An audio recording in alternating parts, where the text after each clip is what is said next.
This is Pulse 95. Pulse 95. It's the Morning Majlis. Talking the stories that are shaping headlines, plus those that make you go, Yes, me and Ahmed will be talking about all the stories that are shaping the headlines. We are now at the second hour of the Morning Majlis show.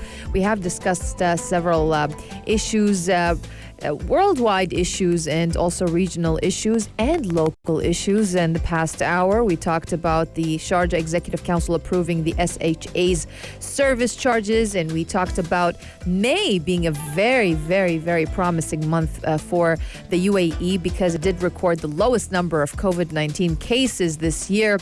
And of course, we talked about the oil situation in particular, and Brent crossed the $70 mark for the first time in 2 years ahead of the OPEC meeting, and much more than that. But this hour, we still have a lot to share with you, and I can't wait to discuss this. Yes. Now, you know, you probably haven't even driven one. I haven't driven one. You have, Ahmed. Yes. Let alone seriously contemplated buying one. So the prediction may sound a little bit bold, but here it is. We are in the middle of the biggest revolution in the motoring world, let's say, since Henry Ford's first production line started turning back in 1913. And it's likely to happen much more quickly than we can all imagine. What are we talking about? We're talking about electric cars taking over. Yeah, this is something you see governments lobby for and talk about quite extensively, managing carbon emissions, climate change as well. And you look at the conversation that automakers are having, that government bodies are having, that regulatory authorities are having, and it looks like we're heading in one direction. We're going to put an end to those gas-guzzling vehicles and move towards something more sustainable, something that is electric. The question is, though... Something that you have implemented. Something that I've implemented in my personal life, you know what I'm saying? But the Tesla driver over there. But how long till everybody does the same? Maybe we should all do it here. You're going to get a new car, aren't you? I do want to. And yes, I am contemplating on this. And I'm thinking about, going all electric. I am. I'm not going to lie. Get the Tesla. It drives itself. Yeah. This is not a sponsored message. It's not.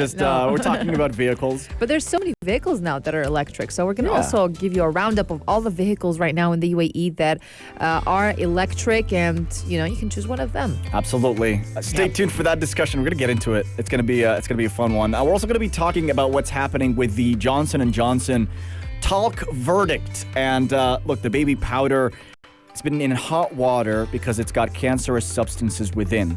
And Johnson & Johnson had to pull those from the market. It was quite a big deal here in the United Arab Emirates. We covered the situation pretty thoroughly in previous editions of the program as well.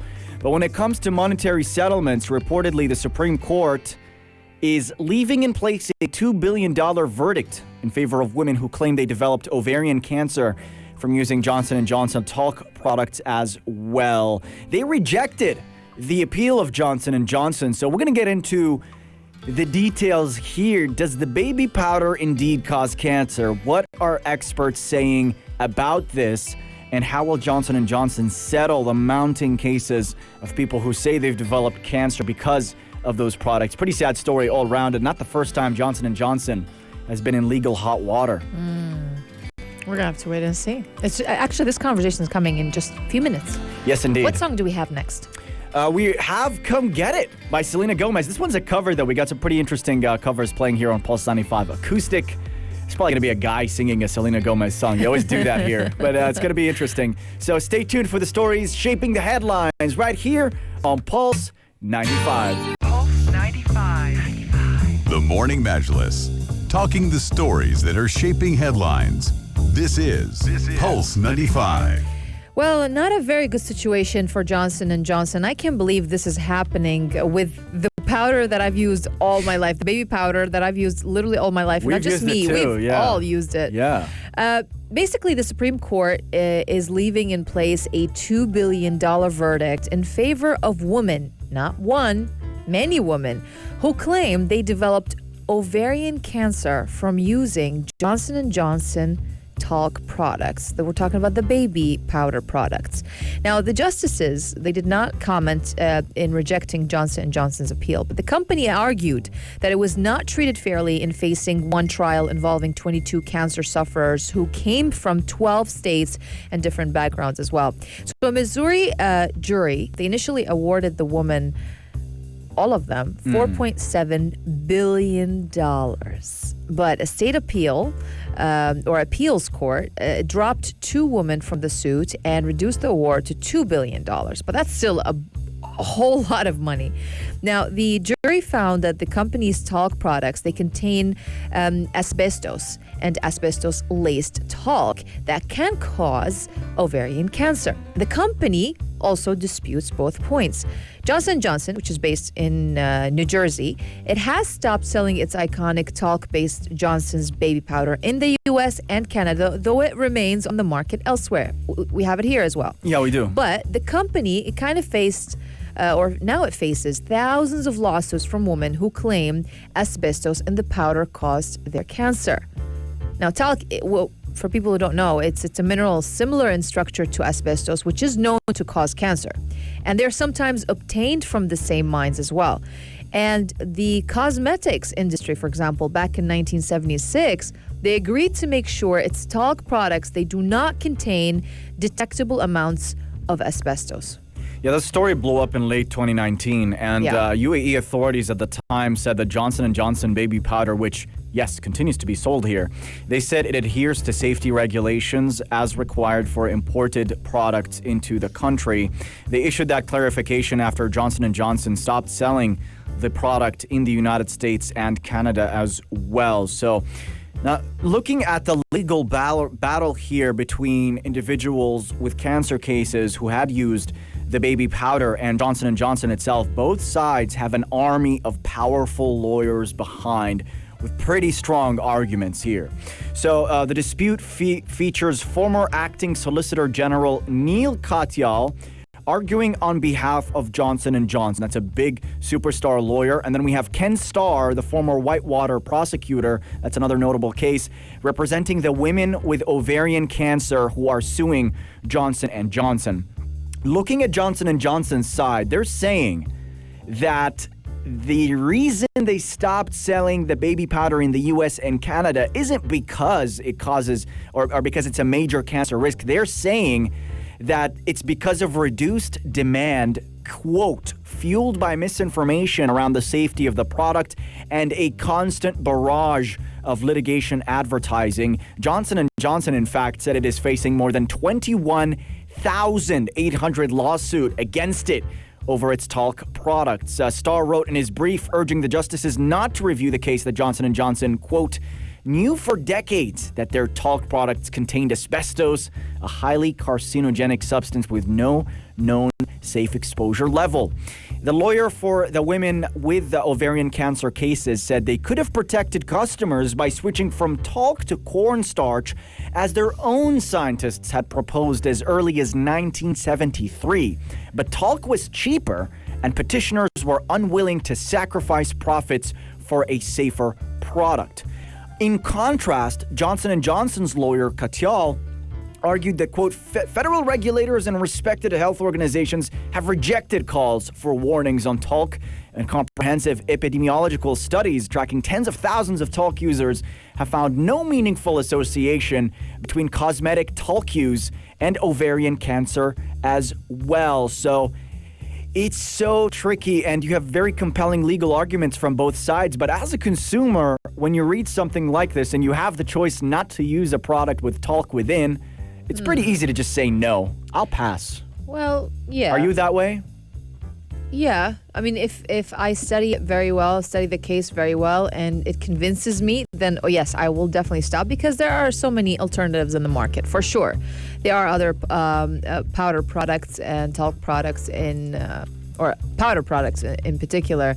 And as for Johnson & Johnson, it's one of the most powerful pharmaceutical companies in the world. This is not going to affect them. And plus, they have a vaccine as well. and COVID-19 vaccine. And this is definitely, if they're gonna take out the baby powder out of their lineup of products, I don't think it's gonna affect them so much. But it's and for us as consumers, we have alternatives, so it's also not gonna affect us as much. So it's fine. It is indeed, and we're still following the case here. Reason we're talking about this is because the Supreme Court has rejected Johnson & Johnson's appeal. But they did say that those changes in consumer behaviors, like the company said in May 2020, that it would stop selling its baby powder talc in the U.S. and Canada because they cited that changes in consumer habits and what is called misinformation about the product safety amid those numerous legal challenges. So they didn't really say that it is carcinogenic. Yeah, exactly. They're saying, look, the reason we're discontinuing it isn't because, hey, we got caught. This product is harmful. They're saying, no, this product is just fine, but nobody wants to use it because of all these stories. Yeah. Now, the lawsuits are being brought, interestingly, with a smaller number of plaintiffs per case rather than one case brought by all women with concerns en masse. They say, analysts, that it's an effective legal strategy as well. It's easier to get justice in small groups because you have a name to yourself. You're not just a number within a large group of people like a lot of those class action lawsuits that take place. But yes, the ruling stands. Johnson & Johnson failed to appeal the $2 billion settlement verdict to the women with ovarian cancer as a result of taking those talc products. Let us know by texting at 4215 what you think of this particular story. Have you been using those Johnson & Johnson baby powders? Are you concerned over carcinogenic substances in your cosmetic products? Let us know by texting at 4215. Up next, we're going to give you the lowdown on what is happening in Lebanon. And reportedly, the Lebanon crisis is among world's worst since all the way back in the 1850s. What is happening in Lebanon? Stay tuned for that and much more right here on Pulse 95. This is Pulse 95. Pulse 95. It's the Morning Majlis. It's the Morning Majlis. Well, we are going towards all electric cars. Yeah, that's the are. future. That is the future. That is the future. And a lot of motor companies, they actually have announced that they're going all electric in the future, in the near future. And there are so many advantages of using electric cars, really. In particular, it requires less maintenance. They're cheaper to run and maintain. They're more digitally connected, and they have a good torque. They're more responsive than our conventional cars that we use nowadays. If you are not an electric car driver, now if you are, kudos to you. You've made the right decision, especially for the environment and for your pocket as well. But how much does it really cost to charge an electric car? For example, here in the UAE. Now, it depends on the battery's capacity, but as of November 2020, the cost was like apparently 20 fils per kilowatt hour. So it does kind of, there are some charges, and there's some places where you don't have to pay for it, obviously. It's free of charge. But apparently, you know how you have, how you charge your phone, and sometimes it works the same way. Yeah. The wire charges really slowly, and another wire charges really fast. Yeah. You know that? Yeah. It works the same way with electric cars. It actually does. Like every charge. Some chargers, they like charge. It takes like 1 day to give you like 100 kilometers or something. Yeah. And other chargers, within half an hour you have a full tank. I don't know what they say in this case. Full what? Yeah, exactly. Full battery, I guess. Full battery. The thing is, like, if you talk about a Tesla Model X. Right. Okay. So since you're a Tesla driver, yes, Ahmed, I drive. Show off a little bit. You can show it off. I can show it off a little bit.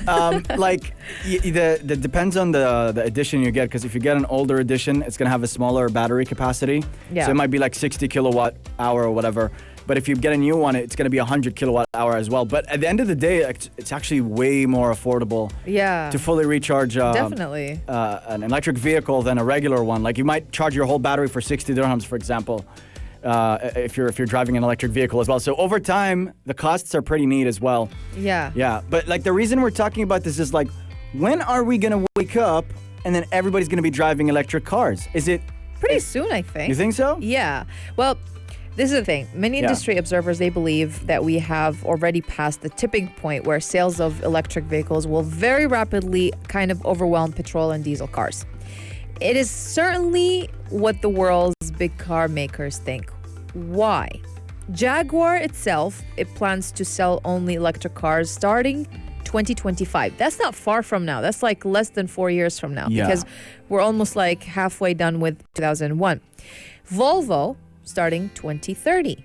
And last week, the British sports car company Lotus said that it would follow suit, selling only electric models starting 2028.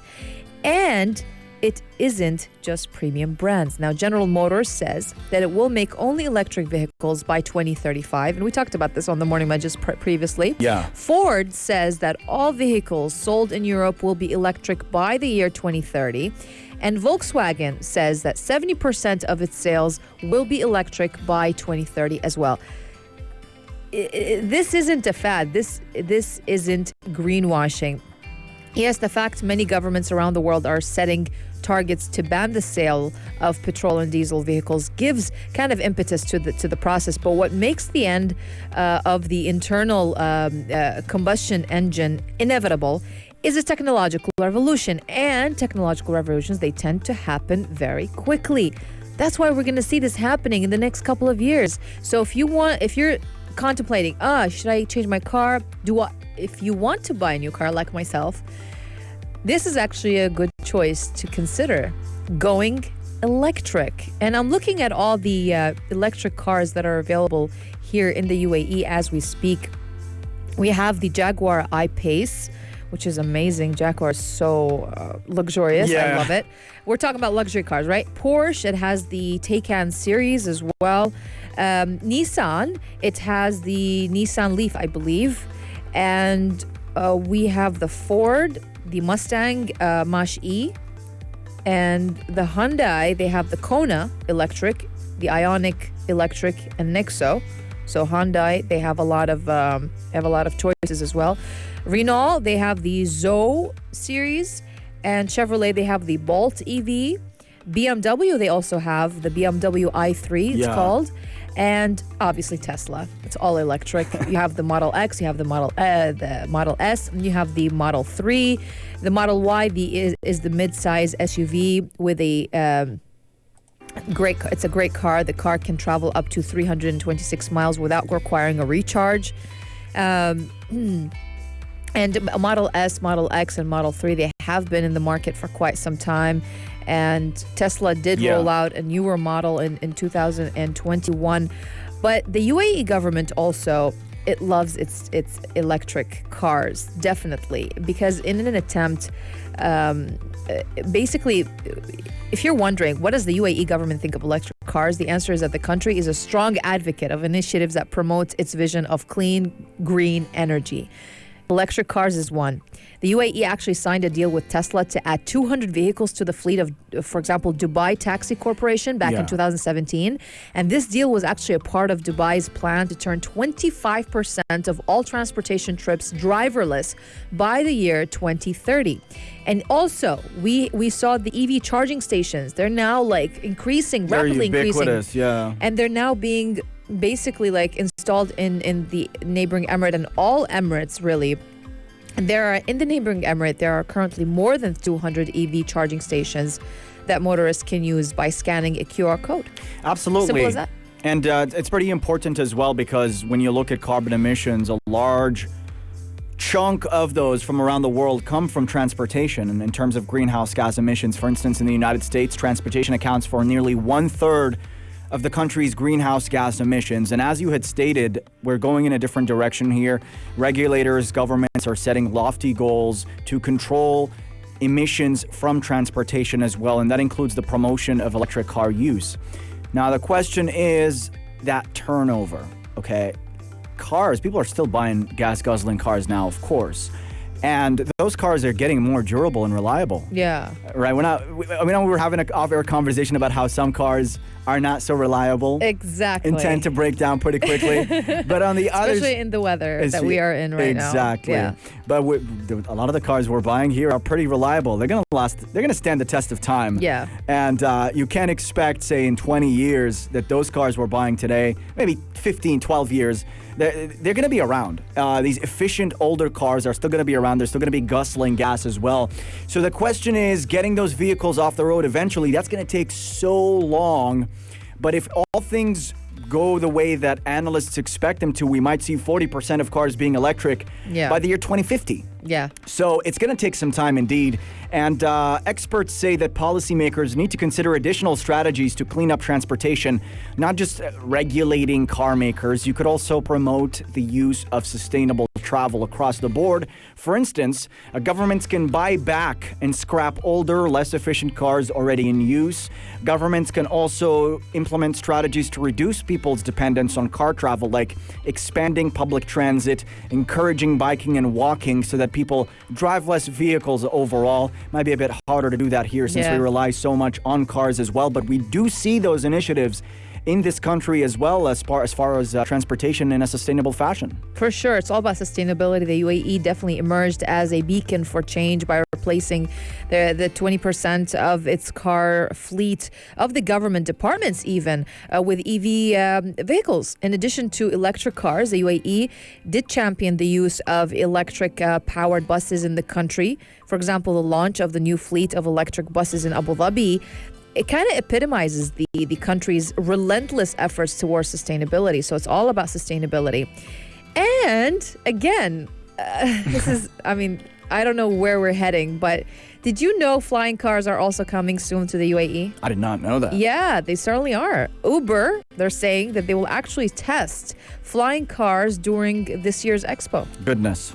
Yeah, There you Expo have it. 2020. So, I don't know. So, guys, what do you think about the growing popularity of electric cars here in the nation? And what brand is your favorite when it comes to electric cars? I want to hear something besides Tesla for a change. Let's do that. Even though Tesla is like, They've been getting a lot of competition, so we'll have to see about that. Yep, text us 4215. Entertainment headlines. Entertainment headlines. Entertainment headlines. This is The Buzz. This is the Buzz, Buzz. and it's a new month, which means a host of new films, series, documentaries, you name it. Yeah. And they're all set to hit streaming services here in the UAE in the upcoming days, or they already have started, actually. So as the days, they obviously get hotter, and we have more time to spend indoors, and it's the best time now to sit and just binge watch stuff on Netflix, Apple TV Plus, Amazon Prime, OSN, whatever you prefer. But June certainly doesn't disappoint. From the look of it, we see offerings spanning a variety of genres, including true crime, drama, horror, comedy, animation, in different languages as well. Like we see shows that are now being showcased, and it's features in English, Turkish, Korean, Spanish, Portuguese. They're all set to be released, and there's something definitely for everyone.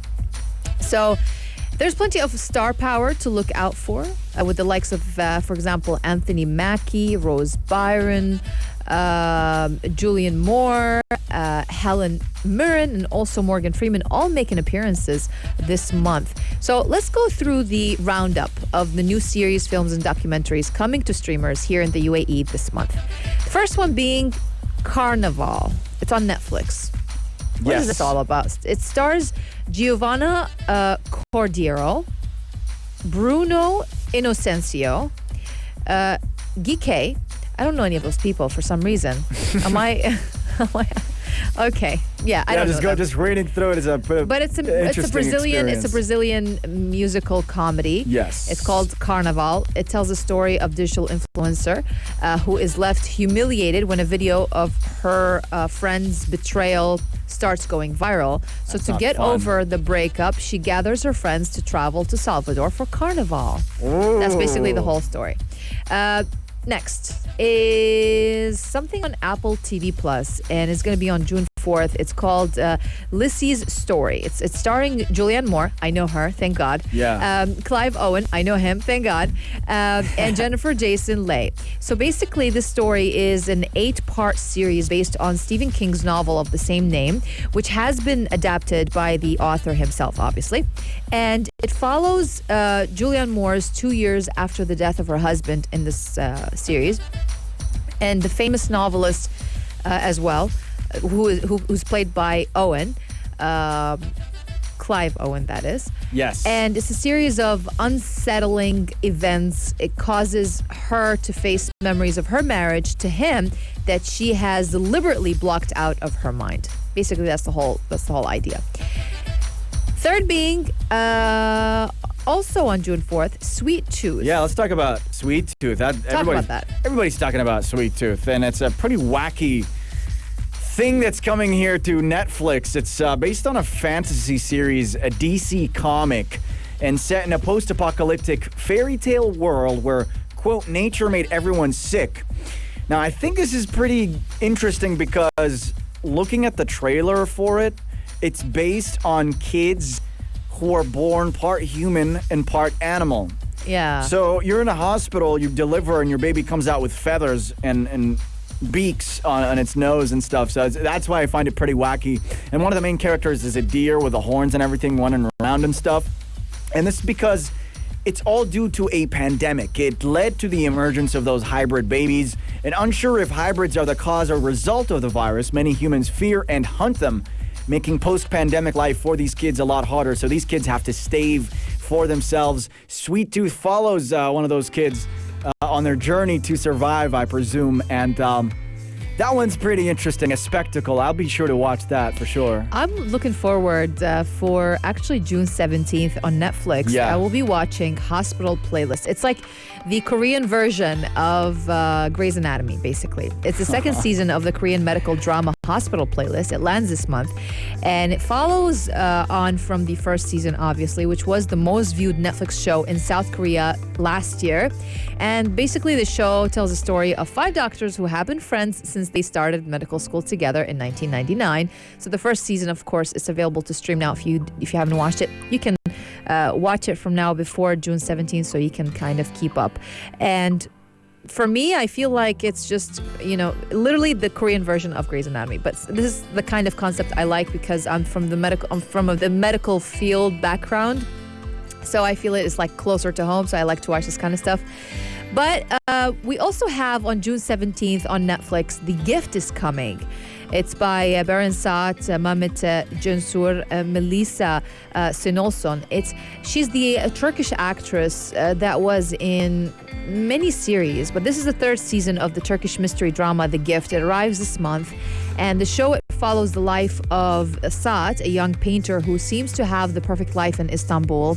And she has a loving family, a wealthy husband, and is about to open her first solo exhibition. However, her life is about to kind of change with a discovery made in the most ancient temple on earth.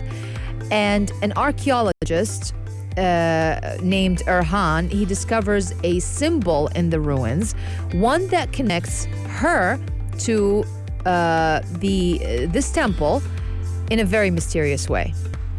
Very interesting concept. So I want to watch that as well. Yeah, that one looks pretty good as well. And if these new shows don't float your boat, Netflix is going to be adding new seasons of older shows as well. So if you're still stuck in the early 2010s, Zoe Deschanel, quirky girl vibes, there's going to be New Girl. They're putting out a new season of that as well. They're also going to be putting up a season of Community, the beloved 2010s comedy about a group of students at a community college. A friend of mine told me that's one of the best TV shows to binge watch. You could just put it on the background, and pretty hilarious at that as well. So hey, they've got it's not just new shows taking place on Netflix as well. They'll be putting up older shows, but seasons being added on the streaming platforms for you to play catch up there as well. I'm so excited since we're talking about indoor experiences, and now it's summertime, so everything is going to be indoor now. So you can also go to the cinema. Because today, if you are a fan of paranormal stuff and demonic films and all of that, like myself, I'm just dying to go see The Conjuring, The Devil Made Me Do It film. It's actually in cinemas starting tonight. It's a great movie series. I love it. It actually, yes, it does send chills down my spine, for sure. It's creepy. It is. It's a chilling story. Well, give us your Netflix recommendations or whichever streaming platform you're using at 4215. We'll be back after the business news headlines to talk all about the collaboration by SRTI Park and Mashruq Bank. A lot of exciting stuff happening here in the Emirate of Sharjah. Stay tuned for those stories and much more right here on Pulse 95. If you liked this episode of the Morning Majlis, drop a like and subscribe. 95. Be sure to follow us on Instagram for all our daily updates and top stories. Pulse.